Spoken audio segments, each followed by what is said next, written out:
Stephen A. Smith ain't $100 million deal. We should be talking about that, right? But no, the headlines are about Stephen A. Smith and LeBron James. What really happened? Let's jump into it and find out right after this.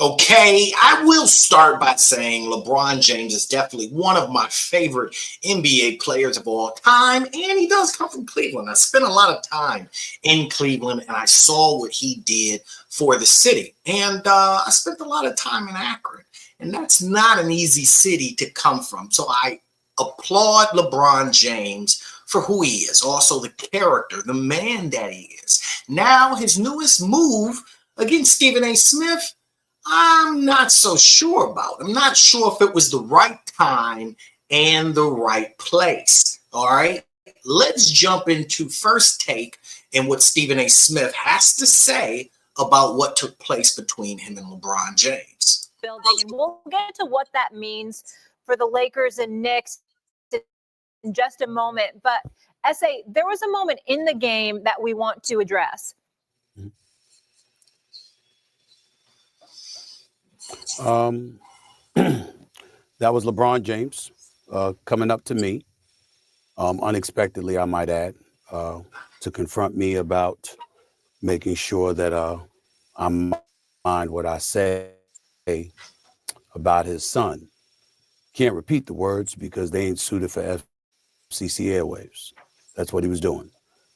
I thought long and hard about this over the last few hours because I had no intentions, Molly, of talking about this at all. Yeah. And the reason why is because it was a one-on-one, I wouldn't say a conversation, but it was a one-on-one confrontation. But then I wake up and everybody from ESPN and my agent and everybody else were sending me that this thing had gone viral. And so ultimately it was unavoidable. And that is why I have to discuss it now. If you really want to be a CEO, want to be an entrepreneur, you can take the first step, create the LLC. It doesn't really cost that much to create a company. What's going on with his current deal? And his current deal, Stephen A. Smith, I'm speaking about, is phenomenal because I believe it is the highest salary paid to a personality on ESPN. And that's 100% phenomenal. I'm sure you guys can agree. If I'm wrong, you guys comment and tell me who has a larger contract in history, larger than Stephen A. Smith on ESPN. So really, we should be applauding him, talking about what he has done to really get here. And one day it's going to be a story about a movie about Stephen A. Smith, and I'm going to be here for it. But, this, as he says, confrontation has drowned out all the good news about his $100 million contract. Now, do you guys think this was the right time and the right place for LeBron James to confront Stephen A. Smith? I want to hear from you. Make sure you guys comment. That wasn't a basketball player confronting me. That was a parent. That was a father. And I can't sit here and be angry or feel slighted by LeBron James in any way in that regard. By all accounts, he's obviously a wonderful family man and a wonderful father who cares very, very deeply about his son. And based let's take a break. Okay, so we all know LeBron James is definitely a wonderful family man. I started by talking about the character of LeBron James. He's been, as we know, pretty faithful to his wife, and they have had a long marriage, and they have kids, right? A number of kids, and they look like a happy family.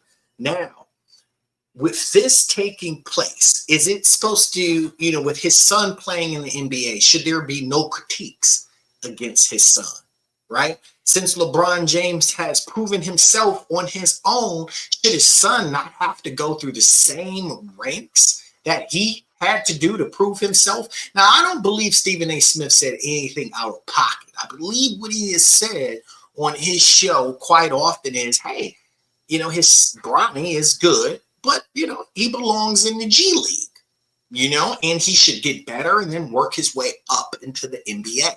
That's the story of many guys, but his story is different because of who his father is. Let's hear the rest of this. On some of the comments that he had heard, or shall I say, I think he thought he heard. He clearly took exception to some of the things that he heard me say, and he confronted me about it. For the record, his agent and friend, Rich Paul, has my number. Maverick Carter, who works under him, has my number. LeBron James knows how to get in contact with me if he wanted to. He never called, because had he called and wanted to talk to me, I would have accepted that call. Had he wanted to see me, I would have flown out and I would have seen him and I would have had a conversation man to man. But that is not what he elected to do. Instead, he elected. He had a conversation with you man to man. It was not the man to man polite conversation you wanted. It was definitely, you bet to get in line or there may be problems. Now, I wonder, with this kind of interaction taking place at the NBA, will there be a potential lawsuit if this moves forward, if something like this happens again in the future? Is it okay? He literally got ran up on in the stadium, even though it's LeBron James. Will he receive a fine for something like this?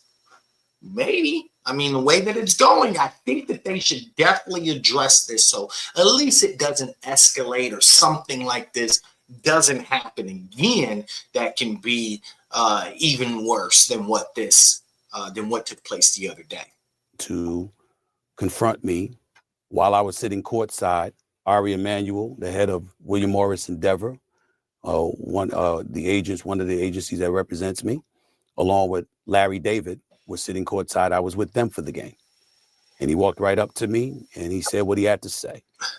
And apparently he feels like I was slighting his son. Now let me tell you what I feel. What I would have said if we were in a different environment, because I was not going to engage in a confrontation at that particular moment in that setting. But if we had that conversation, I would have said to LeBron James, I never would speak negatively about your son. I was talking about you, meaning you, LeBron James. I have nothing but the best wishes for Bronny James. I wish him nothing but the best. I hope that he flourishes into an NBA star.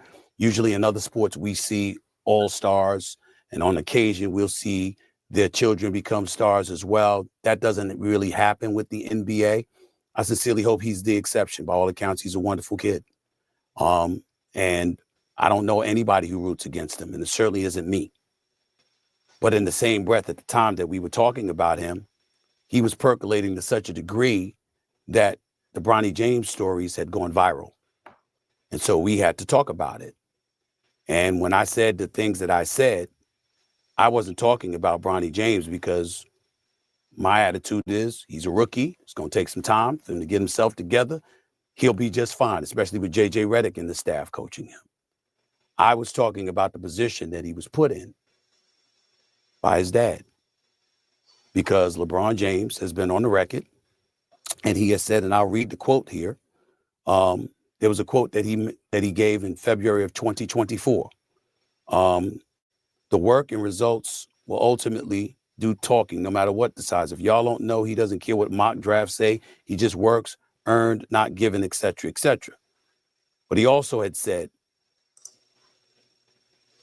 solving problems with your tools instead of technical problems. Right after this, you spend hours a week updating stats. This escalation, this confrontation that took place, I believe is bigger than what you think. I mean, you can look at Stephen A. Smith and see that he's a little bit shook by this. This took him a bit off surprise, off guard. I mean, you can look at Stephen A. Smith. I've seen him in person. He's not a big guy. And you got LeBron James. What is LeBron James, 6'4", yelling at you, telling you what to do? I'm sure it was a bit uncomfortable, don't you think? His son could play on the Lakers right now, and he was better than half the dudes in the NBA. In the aftermath of all of that, he instructed everybody before the draft that y'all want me, draft Bronny. Wherever Bronny is at, that's where I'll be. I'll do whatever it takes to play with my son for a year. It's not about the money at that point. My point months ago was that because of who you are, one of the top 2 players in the history of basketball, in my estimation, there's an immense amount of pressure that comes with that for his son. And when he talked like that and what have you, anything that goes awry as it pertains to his son, there's going to be a microscopic eye, even more intensified, on Bronny James because of his dad. And that's when I was talking about, come on, man, this is the situation that you're putting him in. That's where I was coming from. I could be a bit more outspoken about it, but to be quite honest with you, to be in that moment, to have LeBron look at me the way that he did, for me to be a father of 2 daughters, for me to know what fathers, how much love fathers have for their children, and to hear what he had to say, it was all about his son. It was almost as if he was saying, you know, you and I, because he and I don't necessarily vibe, it's high and by, we keep it moving. Neither of us lose sleep over it. And it's been that way for years. But it was like he was saying, keep that between me and you. Almost as if he was thinking that anything that I said about Bronny was a result of him. And in that situation, again, I wasn't talking about Bronny. I was really, really talking about him. There you go. I mean, you know, listen, I kind of agree with Stephen A. Smith. Let me know if you do. I mean, it's reasonable. LeBron James 100% brought his son to the show. He said, like Stephen A. Smith mentioned, draft him to the Lakers. I'll be there, love to play together. And they created history together, and it's quite phenomenal. But also, you have him in the spotlight, and it's a lot that comes with the spotlight. I want to hear from you guys. Is, number one, was Bronny ready for the NBA truly? Okay. Do you see him becoming a player that can start for a team like the Lakers in the next couple years? All right. And then let's also talk about in the comments what you guys think about this confrontation.